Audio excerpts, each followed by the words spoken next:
The glass doors of Winston Enterprises gleamed under the morning sun, towering and intimidating, a symbol of success and power. Inside, suited professionals bustled through the hallways, clutching coffee and resumes, whispering nervously as they waited for one of the most coveted job interviews in the city. Among them, one person stood out, not because of her resume or confidence, but because of her age. She couldn't have been more than 9 years old. Clutching a brown leather folder that looked much too large for her tiny arms, the little girl sat alone on the waiting bench, her sneakers swinging above the polished floor. She wore a neatly pressed dress, her hair tied into 2 braids, and her eyes were filled with something rare in a place like this: fearless determination. A receptionist approached her, puzzled. "Sweetheart, are you lost? This is an interview." "Floor, I know," the girl replied calmly. "I'm here for my mom's interview. She's sick. I came instead." The receptionist blinked, unsure how to respond. Before she could say anything else, a deep voice echoed down the hallway. "What's going on here?" It was Dominic Winston, the CEO himself. He wasn't supposed to be in this early. Known for being sharp, successful, and intimidating, Dominic had built his empire from scratch and didn't tolerate distractions or nonsense in his office. The receptionist quickly stood. "Mr. Winston, this girl, she says she's here for her mother's interview." Dominic turned his sharp gaze to the girl. He expected fear, tears, an apology. Instead, she stood up and held out her tiny hand. "I'm Emma. My mom's name is Sarah. She was supposed to be here today, but she's really sick, so I came to tell you myself. She really needs this job." Dominic stared at her, completely thrown off. In his 2 decades of leading a multi-million-dollar company, no child had ever walked into his boardroom, let alone to stand in for their mother.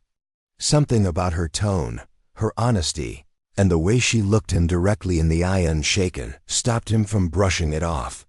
"Follow me," he said. Everyone in the lobby stared as the CEO of Winston Enterprises led a little girl into his private office. Inside, Dominic poured a glass of water and motioned for Emma to sit on the leather chair across from his desk. She swung her legs again, nervous now, but determined to speak. "I wrote down everything my mom wanted to say," she said, opening the large folder. "She stayed up all night practicing. She used to be an office manager before the company downsized.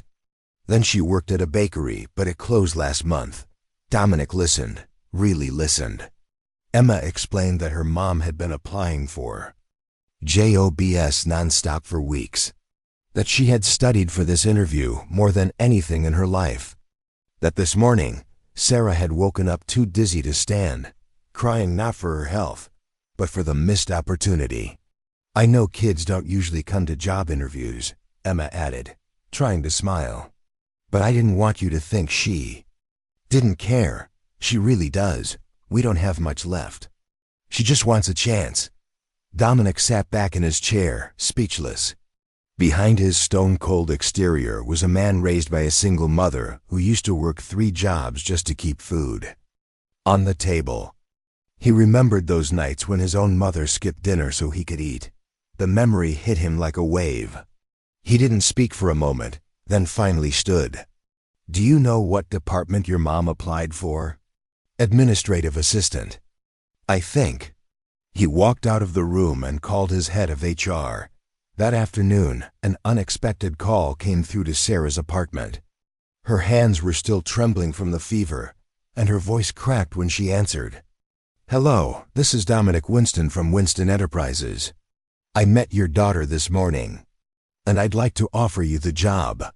There was silence on the other end, followed by a sound that Dominic hadn't heard in a long time, a mother's sob of relief. "Emma spoke so well on your behalf," he added. "You've clearly raised someone very special." The next day, Sarah arrived at work with tears still in her eyes. She was pale but smiling, and Emma walked beside her, holding her hand like a little guardian angel. Everyone in the office now knew the story. Even the toughest executives had softened. Weeks passed. Sarah proved herself beyond expectations. Organized, dedicated, thoughtful, she quickly became an asset to the team.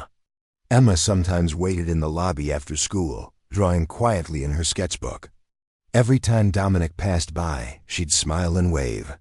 One afternoon, he stopped by and knelt beside her. "What are you drawing?" She showed him a sketch of his office, with a girl sitting across the desk and a man in a suit listening intently. "That's you," she said. "And me, the day everything changed." Dominic smiled, his heart fuller than it had been in years. "You changed more than just your mom's life that day, Emma." By the end of the year, Sarah was promoted. She moved Emma into a better school. They moved into a nicer apartment. Stability returned, but more than anything, dignity did.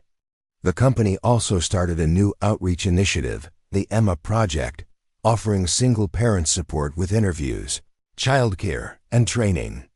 Emma didn't know it, but she had become the quiet spark of something much bigger than a job. And whenever people asked Dominic why he named the program after a little girl, he'd simply reply, "Because she walked in when most adults would have walked away." And that's how a child's courage, born of love, reminded a millionaire. CEO what leadership really looks like, not in power or profits, but in humanity.